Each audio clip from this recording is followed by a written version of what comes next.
आणि आता घेणार आहोत काही महत्त्वाच्या बातम्यांचा वेगवान आढावा। शिल्पकार आपटे कुठे आहे? शिंदेंच्या मुलाला विचारा। संजय राऊतांचा खासदार श्रीकांत शिंदे यांच्यावर निशाणा। शिल्पकार जयदीप आपटेचा पत्ता नौदलाला कुणी दिला? तो कल्याणचाच कसा निघाला? जयंत पाटील यांचा सवाल। तर सार्वजनिक बांधकाम खात्यानेच सर्व काम केलंय, राज्य सरकारनं माफी मागावी, जयंत पाटलांचं वक्तव्य।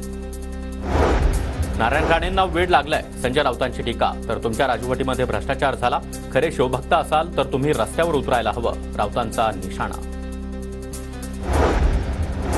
मालवणमधील शिवरायांचा पुतळा उभारणारा जयदीप आपटे गुन्हा दाखल होताच 2 दिवसांपासून फरार। जयदीप आपटेच्या कल्याणमधील घराला कुलूप। आणि पुतळा कोसळल्याच्या घटनेनंतर बांधकाम सल्लागार चेतन पाटील देखील फरार। चेतन पाटील यांच्या कोल्हापुरातील शिवाजी पेठ येथील घराला कुलूप। शिल्पकार जयदीप आपटेनंतर आता बांधकाम सल्लागार चेतन पाटील देखील फरार। दीपक केसरकरांना मंत्रालयासमोर जोड्यानं मारलं पाहिजे। केसरकरांनी पुतळ्याबाबत केलेल्या वक्तव्यावरून संजय राऊतांचा हल्लाबोल। मिंद्यांनी पोचलेली ही औरंगजेबाची अवलाद, संजय राऊतांची टीका। मालवणमधील घटनेची चौकशी करून दोषींवर कारवाई करा। धुळ्यामध्ये मराठा बांधव आक्रमक, सरकारविरोधात जोरदार घोषणाबाजी। वामन म्हात्रेंच्या अटकपूर्व जामिनावर तातडीनं सुनावणी घ्या। उच्च न्यायालयाचे कल्याण सत्र न्यायालयाला आदेश। म्हात्रेंवर बदलापूर इथं वार्तांकन करणाऱ्या महिला पत्रकारासोबत अर्वाच्य भाषेमध्ये संभाषण करून विनयभंग केल्याचा आरोप। बदलापूर प्रकरणामधील निलंबित शिक्षण अधिकाऱ्यांची उच्च न्यायालयामध्ये धाव। बदलापूर प्रकरणामध्ये निलंबनाची कारवाई राजकीयदृष्ट्या प्रेरित असल्याचा शिक्षणाधिकारी बाळासाहेब राक्षे यांचा आरोप। पुण्याच्या खेडमध्ये बार असोसिएशनचं आंदोलन। राज्यामध्ये महिला आणि मुलींवर वाढलेल्या अत्याचाराच्या घटनांच्या विरोधात आंदोलन। पेडगावमधील तरुणाच्या मृत्यूची चौकशी करण्याची कुटुंबियांची मागणी। चौकशीच्या मागणीसाठी मूक मोर्चा। महाराष्ट्राच्या राजकारणामध्ये नवे चेहरे उतरवा। राष्ट्रीय स्वयंसेवक संघाचा भाजपकडे आग्रह। सूत्रांची माहिती। सध्याच्या नेत्यांसोबत इतर नेत्यांना देखील प्रचारात उतरावा, संघाकडून भाजपच्या वरिष्ठ नेत्यांना सूचना।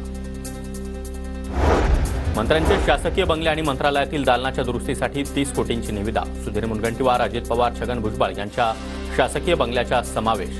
शासकीय बंगले कार्यालय सुव्यवस्थित असताना निविदा काढल्यानं प्रश्न उपस्थित। कोल्हापूरच्या जुना वाशी नाका परिसरामध्ये रस्त्यावरील खड्ड्यांविरोधात काँग्रेसचं आंदोलन। महिला पदाधिकाऱ्यांनी खड्ड्यांभोवती रांगोळी काढली। खड्डेमुक्त कोल्हापूरसाठी काँग्रेस आक्रमक।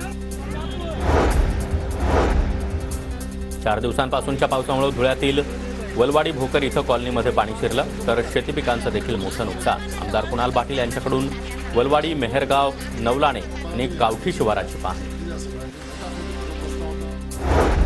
संततधार पावसामुळे जळगावच्या जामनेर ते बोदवडा गावातील पिकांचं मोठं नुकसान। खरीप हंगामातील मूग उडदाला कोंब फुटले, शेतकरी चिंताग्रस्त।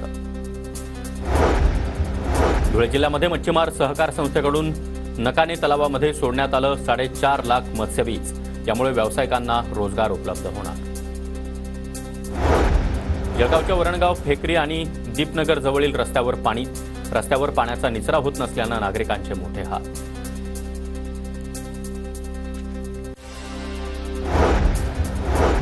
राज्यातील 11,000 अंगणवाड्यांसाठी राखीव निधीमधून खरेदीचा घाट। महायुती सरकारकडून विधानसभा निवडणुकीपूर्वी विविध विभागांमध्ये खरेदीचा सपाटा।